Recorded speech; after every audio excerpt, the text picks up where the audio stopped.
अस्सलामुअलैकुम जी। हाज़र है तुहाडा वीर एक नई वीडियो के नाल। ते वीडियो बड़ी ज़बरदस्त है। एक नया बिजनेस आइडिया वा। तुहानूं एक फैक्ट्री का विजिट करवावांगा जिथे मैंगो शेक तैयार हो रहा वा।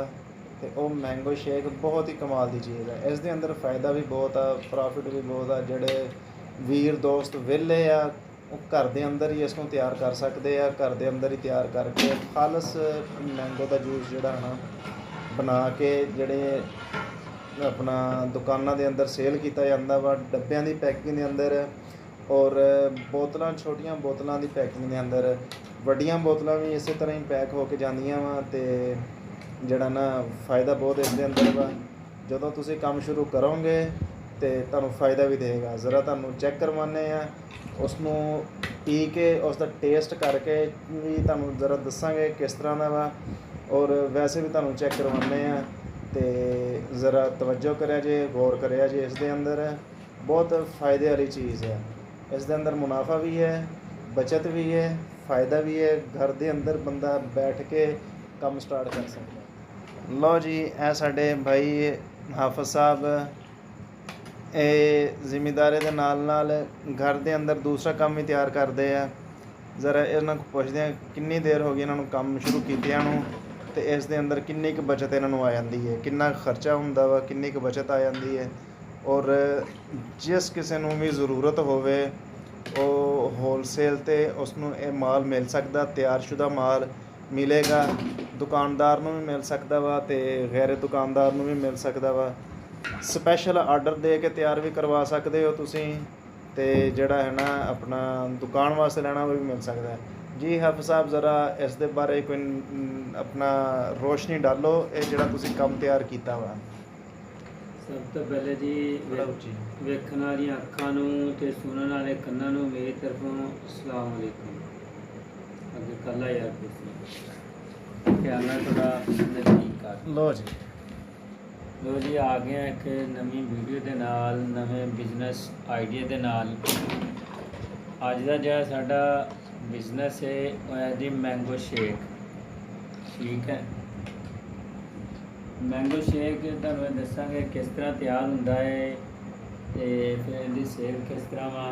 ठीक है, तो इहदे च मुनाफा कितना है ते इहदी लागत कितनी है। ठीक है, सब तो पहले इहदी गल कर लैंदे आ ये तैयार किस तरह होंदा है। दो तीन चीज़ां पैंदियां ने जिहदे नाल ये तैयार होंदा है। उन्हां दी लागत बहुत ही घट आ ते ये जिहड़ा तैयार होंदा है 1 लीटर जिहड़ा साडा तकरीबन 40 तो 50 रुपए दे विच तैयार हो जाता है, जिन्हों VIP मैंगो जूस। ते ये हुण तैयार असीं किस तरह करना है, पल्प नूं लै लेना है, जूसर मशीन दे विच पा के उहनूं ग्राइंड कर लेना है। उस दे अंदर चीनी पा लैनी है, दोनों चीज़ों नूं मिक्स कर लैंदे आ। मिक्स करके तुसीं एक पैकेट जिहड़ा लिया है पल्प दा, ਉਹਦੇ 6 लीटर पानी पाना है। 6 लीटर पानी पाओगे तो ਤੁਹਾਡਾ VIP जूस तैयार हो जाएगा। ठीक है, ਉਹਨੂੰ ਤੁਸੀਂ घर के अंदर पी भी सकते हो तो बोतलों की पैकिंग करके ਇਹਨੂੰ दुकान पर भी सेल कर सकते हो। ठीक है, तो 1 लीटर साडा जिहड़ा मैक्सीमम 50 रुपए के अंदर तैयार होएगा लीटर वाली बोतल। इस टाइम जिहड़ा असीं पैकिंग कर रहे हैं एक कर रहे हैं छोटी बोतल की 10 रुपए वाली बोतल की। ठीक है, तुहानूं दिखाने हैं, अगर कैमरामैन क्लोज करके दिखावे। देखो यह बोतल है, असीं तैयार कर रहे हैं 10 रुपए की सेल होगी। 100 ml की बोतल है, ये 10 रुपए परचून के अंदर सेल हो रही है। ये तुसीं खुद अंदाज़ा लगाओ ये जी 10 रुपए परचून च सेल हो रही है तो तैयार किन्ने च होएगी। ठीक है, VIP जूस है। ठीक है, जो तुसीं घर के अंदर तैयार करोगे किसी भी ब्रांड का तुसीं लोगे, जिस तरह अजकल माजा है, वीवो है। ठीक है, और बहुत सारे ब्रांड ने। अगर तुसीं खुद इनू घर के अंदर तैयार करोगे तो उस तो जिहड़ा अच्छा तैयार कर सकते हो, उस तो तुहानूं अच्छा मिलेगा। ठीक है, ਤੋ ਇਹਦੇ ਵਾਸਤੇ ਤੁਹਾਨੂੰ ਦੱਸਦੇ ਹਾਂ ਕਿੰਨੀਆਂ ਚੀਜ਼ਾਂ ਦੀ ਸਾਨੂੰ ਲੋੜ ਪੈਂਦੀ ਹੈ ਤਿਆਰ ਕਰਨ ਵਾਸਤੇ। ਠੀਕ ਹੈ, ਤੇ ਸਭ ਤੋਂ ਪਹਿਲੇ ਤਾਂ ਇਹਦੇ ਵਾਸਤੇ ਸਾਨੂੰ ਲੈਣੀ ਪੈਣੀ ਹੈ ਪਲਪ। ਮੈਂਗੋ ਸ਼ੇਕ ਦੀ ਪਲਪ ਬਣੀ ਹੁੰਦੀ ਹੈ, ਉਹ ਸਾਨੂੰ ਬਾਜ਼ਾਰੋਂ ਮਿਲ ਜਾਏਗੀ ਬਹੁਤ ਹੀ ਈਜ਼ੀਲੀ। ਠੀਕ ਹੈ, ਉਸ ਤੋਂ ਬਾਅਦ ਸਾਨੂੰ ਚਾਹੀਦਾ ਹੈ ਜੀ ਚੀਨੀ, ਜਿਹਨੂੰ ਕਹਿੰਦੇ ਨੇ ਸ਼ੂਗਰ ਵੀ ਕਹਿੰਦੇ ਨੇ। ਦੋ ਚੀਜ਼ਾਂ ਇਹ ਨੇ। ਤੀਸਰੀ ਚੀਜ਼ ਜਿਹੜੀ ਸਾਡੇ ਘਰ ਦੇ ਅੰਦਰ ਮੌਜੂਦ ਹੁੰਦੀ ਹੈ, ਜਿਹਨੂੰ ਅਸੀਂ ਵਾਟਰ ਕਹਿੰਦੇ ਹਾਂ।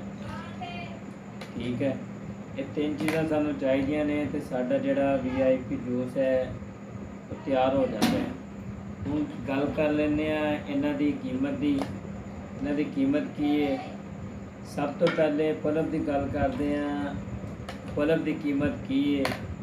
ਉਸ ਤੋਂ ਬਾਅਦ ਸ਼ੂਗਰ ਦਾ ਰੇਟ ਜਿਹੜਾ ਹੈ ਉਹ ਘਟਦਾ ਰਹਿੰਦਾ ਹੈ, ਵੱਧਦਾ ਰਹਿੰਦਾ ਹੈ। ਠੀਕ ਹੈ, ਜਿਹੜੀ ਪਲਪ ਸਾਨੂੰ ਮਿਲੇਗੀ ਬਾਜ਼ਾਰੋਂ ਅੱਛੀ ਕੁਆਲਿਟੀ ਦੀ, ਉਹ ਹੁੰਦੀ ਹੈ 3 ਸਟਾਰ ਕੰਪਨੀ ਦੀ। ਠੀਕ ਹੈ, ਉਹ ਸਾਨੂੰ ਮਿਲੇਗਾ 150 ਰੁਪਏ ਦਾ ਪੈਕਟ। ਠੀਕ ਹੈ, 150 ਰੁਪਏ ਦਾ ਪੈਕਟ ਮਿਲੇਗਾ। ਚੀਨੀ ਸਾਨੂੰ ਮਿਲ ਜਾਏਗੀ ਇਸ ਟਾਈਮ ਜਿਹੜਾ ਰੇਟ ਚੱਲ ਰਿਹਾ ਤਕਰੀਬਨ 180 ਰੁਪਏ ਚੱਲ ਰਿਹਾ ਵਾ। ਦੋ ਚੀਜ਼ਾਂ ਨੇ। ਤੀਸਰੀ ਚੀਜ਼ ਵਾਟਰ ਹੈ ਜਿਹੜਾ ਸਾਡੇ ਘਰ ਦੇ ਅੰਦਰ ਮੌਜੂਦ ਹੁੰਦਾ, ਜਿਹਨੂੰ ਅਸੀਂ ਪਾਣੀ ਵੀ ਕਹਿੰਦੇ ਹਾਂ। ਇਹ ਸੀ ਸਾਡੀ ਅੱਜ ਦੀ ਵੀਡੀਓ। ਠੀਕ ਹੈ, ਤੇ ਕਹਿੰਦੇ ਆ ਤੁਸੀਂ ਤਵੱਜੋ ਕਰੋ ਕਾਰੋਬਾਰ ਵੱਲ। ਠੀਕ ਹੈ, ਤੇ ਮਿਲਾਂਗੇ ਇੱਕ ਨਵੀਂ ਵੀਡੀਓ ਦੇ ਨਾਲ। ਹੁਣ ਤੁਹਾਨੂੰ ਜਾਂਦੇ ਜਾਂਦੇ ਇਹ ਵੀ ਦੱਸ ਦਈਏ ਕਿ ਤੁਸੀਂ ਸੋਚੋਗੇ ਯਾਰ ਇਹ ਸਾਨੂੰ ਬੋਤਲਾਂ ਕਿੱਥੋਂ ਮਿਲਣਗੀਆਂ, ਬੋਤਲਾਂ 'ਤੇ ਸਟਿੱਕਰ ਲੱਗੇ ਹੋਏ ਇਹ ਕਿੱਥੋਂ ਮਿਲਣਗੇ, ਬੋਤਲਾਂ ਦੇ ਢੱਕਣ ਕਿੱਥੋਂ ਮਿਲਣਗੇ। ਜਿਹੜੀ ਵੀ ਚੀਜ਼ ਤੁਹਾਨੂੰ ਚਾਹੀਦੀ ਹੈ, ਪਲਪ ਚਾਹੀਦੀ, ਬੋਤਲ ਚਾਹੀਦੀ, ਉੱਪਰ ਵਾਲਾ ਸਟਿੱਕਰ ਚਾਹੀਦਾ, ਦਾ ਢੱਕਣ ਚਾਹੀਦਾ ਵਾ। ਠੀਕ ਹੈ, ਇਹ ਸਾਰੀਆਂ ਚੀਜ਼ਾਂ ਤੁਹਾਨੂੰ ਸਾਡੇ ਕੋਲ ਮਿਲ ਸਕਦੀਆਂ ਨੇ। ਵੀਡੀਓ ਦੇ ਅੰਦਰ ਅੱਗੇ ਤੁਹਾਨੂੰ ਨੰਬਰ ਵੀ ਮੈਂਸ਼ਨ ਕਰ ਦਿੱਤਾ ਜਾਏਗਾ। ਠੀਕ ਹੈ, ਤੇ ਤੁਸੀਂ ਰਾਬਤਾ ਕਰਕੇ ਕਿਸੇ ਕਿਸਮ ਦੀ ਮਾਲੂਮਾਤ ਚਾਹੀਦੀ ਹੋਵੇ ਮਾਲੂਮਾਤ ਲੈ ਸਕਦੇ ਹੋ। ਠੀਕ ਹੈ, ਤੇ ਕੋਈ ਚੀਜ਼ ਚਾਹੀਦੀ ਹੋਵੇ, ਰਾ ਮਟੀਰੀਅਲ ਚਾਹੀਦਾ ਹੋਵੇ, ਉਹ ਵੀ ਤੁਹਾਨੂੰ ਮਿਲ ਜਾਏਗਾ। ਇਹ ਦੇਖੋ ਕਿੰਨੀ ਖੂਬਸੂਰਤ ਪੈਕਿੰਗ ਦੇ ਅੰਦਰ ਹੈ। ਇਹਦੀ ਤੁਹਾਨੂੰ ਲਾਗਤ ਦੱਸ ਦਈਏ। ਠੀਕ ਹੈ, ਇਸ ਬੋਤਲ ਦੀ ਇਹ ਮੈਕਸੀਮਮ 6 ਰੁਪਏ ਤਿਆਰ ਹੋ ਰਹੀ ਹੈ। 10 ਰੁਪਏ ਪਰ ਪਹੁੰਚਣ ਦੀ ਸੇਲ ਹੈ, ਤੇ ਇਨਸ਼ਾਅੱਲਾ ਤੁਸੀਂ ਕਰੋ, ਬਹੁਤ ਹੀ ਫਾਇਦਾ ਇਹਦੇ ਵਿੱਚ। ਮਿਲਦੇ ਇੱਕ ਨਵੀਂ ਵੀਡੀਓ ਦੇ ਨਾਲ। ਅੱਲਾ ਨਾ ਜਾਣਦੇ ਹਾਂ ਅਸੀਂ ਇਹਦੀ ਸੇਲ ਦੇ ਬਾਰੇ। ਠੀਕ ਹੈ ਨਾ, ਅਸੀਂ ਸੇਲ ਕਿਸ ਤਰ੍ਹਾਂ ਕਰਨਾ ਹੈ ਤੁਸੀਂ ਦੇਖਿਆ ਹੋਏਗਾ। ਬਾਕੀ ਜਿੰਨੇ ਵੀ ਬ੍ਰਾਂਡ ਦੇ ਜੂਸ ਹੈ ਨੇ ਉਹ ਸਾਰੇ ਮੈਕਸੀਮਮ 200 ਰੁਪਏ, 250 ਰੁਪਏ ਲੀਟਰ ਵਾਲਾ ਸਾਨੂੰ ਪੈਕਟ ਮਿਲਦਾ ਵਾ। ਬੋਤਲ ਮਿਲਦੀ ਹੈ, ਡੱਬਾ ਹੁੰਦਾ ਹੈ। ਠੀਕ ਹੈ, ਉਹ 200 ਰੁਪਏ ਤਿਆਰ ਹੁੰਦਾ ਹੈ। ਅਗਰ ਅਸੀਂ ਦੁਕਾਨ ਤੋਂ ਮਿਲਦਾ ਹੈ, ਲੇਕਿਨ ਤਿਆਰ ਹੈ ਤਕਰੀਬਨ 50 ਰੁਪਏ ਖਰਚਾ ਜਾਂਦਾ ਹੈ 1 ਲੀਟਰ 'ਤੇ। ਤੁਸੀਂ ਇਹਨੂੰ ਲੀਟਰ ਦੀ ਪੈਕਿੰਗ ਕਰੋ, ਹਾਫ ਲੀਟਰ ਦੀ ਪੈਕਿੰਗ ਕਰੋ। ਠੀਕ ਹੈ, ਉਸ ਤੋਂ ਬਾਅਦ ਪੈਕ ਕਰਕੇ ਤੇ ਤੁਸੀਂ ਇਹਨਾਂ ਨੂੰ ਦੁਕਾਨ 'ਤੇ ਸੇਲ ਕਰੋ। ਪਰ ਅਗਰ ਤੁਸੀਂ ਜ਼ਿਆਦਾ ਨਹੀਂ ਤੇ ਇੱਕ ਬੰਦਾ ਦਿਹਾੜੀ ਦੇ ਅੰਦਰ 50 ਬੋਤਲਾਂ ਵੀ ਲੀਟਰ ਵਾਲੀਆਂ ਸੇਲ ਕਰੇ, ਯਾਨੀ ਕਿ 50 ਲੀਟਰ ਵੀ ਸੇਲ ਕਰੇ, ਇਹ 50 ਰੁਪਏ ਤਿਆਰ ਹੋਏਗਾ। ਤੁਸੀਂ ਦੁਕਾਨਦਾਰ ਨੂੰ 150 ਰੁਪਏ ਦਾ ਦੇ ਦਿਓ, 140 ਰੁਪਏ ਦਾ ਦੇ ਦਿਓ। ਠੀਕ ਹੈ, ਫਿਰ ਵੀ ਤੁਹਾਨੂੰ 30 ਲੀਟਰ ਪਿੱਛੇ ਮੈਕਸੀਮਮ 100 ਰੁਪਏ ਪ੍ਰੋਫਿਟ ਹੈ। ਜਿੰਨੀ ਪ੍ਰੋਫਿਟ ਇਸ ਕਾਰੋਬਾਰ ਦੇ ਅੰਦਰ ਹੈ ਉਨੀ ਕਿਸੇ ਦੇ ਅੰਦਰ ਨਹੀਂ ਹੈ। ਤੁਸੀਂ ਖੁਦ ਹੀ ਅੰਦਾਜ਼ਾ ਲਗਾਓ, 1 ਲੀਟਰ ਪਿੱਛੇ ਸਾਨੂੰ 100 ਰੁਪਏ ਮਿਲ ਰਿਹਾ ਵਾ। ਅਗਰ ਅਸੀਂ 50 ਲੀਟਰ ਵੀ ਇੱਕ ਦਿਨ ਦਾ ਸੇਲ ਕਰ ਲੈਂਦੇ ਤਾਂ ਸਿੱਧਾ ਸਿੱਧਾ 50,000 ਰੁਪਏ। ਠੀਕ ਹੈ, 5,000 ਰੁਪਏ ਇੱਕ ਦਿਨ ਦਾ। 5,000 ਰੁਪਏ ਨੂੰ ਤੁਸੀਂ ਹਫਤੇ 'ਚ ਛੁੱਟੀ ਵੀ ਲਾਓ, ਮਹੀਨੇ 'ਚ 4 ਛੁੱਟੀਆਂ ਲਾਓ, 26 ਦਿਨ। 5,000 ਨੂੰ 26 ਨਾਲ ਜ਼ਰਬ ਕਰ ਲਓ। ਠੀਕ ਹੈ, ਤੇ ਜਿਹੜੇ ਬੰਦੇ ਕਹਿੰਦੇ ਨੇ ਯਾਰ ਕੋਈ ਕੰਮ ਨਹੀਂ, ਕੋਈ ਨੌਕਰੀ ਨਹੀਂ, ਵਿਹਲੇ ਫਿਰਦੇ ਪਏ ਹਾਂ, ਉਹਨਾਂ ਵਾਸਤੇ ਬਿਹਤਰੀਨ ਮਸ਼ਵਰਾ ਹੈ। ਗਰਮੀ ਦਾ ਸੀਜ਼ਨ ਹੈ। ਠੀਕ ਹੈ, ਮੈਂਗੋ ਜੂਸ ਜਿਹੜਾ ਤੁਸੀਂ ਇਹਦੇ ਲਾਓ, ਇਹਨੂੰ ਕਰੋ, ਤੇ ਲੋ ਜੀ ਇਹ ਤੁਹਾਨੂੰ ਅਸੀਂ ਪੀ ਕੇ ਵੀ ਚੈੱਕ ਕਰਕੇ ਟੇਸਟ ਕਰਕੇ ਦੱਸਦੇ ਹਾਂ ਕਿ ਜੈਕਾਂ ਦਾ ਕਿਸ ਤਰ੍ਹਾਂ ਦਾ ਹੈ। ਠੀਕ ਹੈ, भी बड़ा ही VIP जैका है, बेहतरीन है। इस टाइम ब्रांड चल रहा माजा, 40 रुपये का डब्बा, उनके नालों कमाल का टेस्ट है। तुसीं इहनूं ट्राई करो, ट्राई करके चैक करो, सानूं दस्सिया जे, दुआवां 'च याद रखिया जे। वीडियो 'च इंशाअल्लाह नंबर मैंशन हो जाएगा और तुसीं इहदे ते राबता कर सकते हो।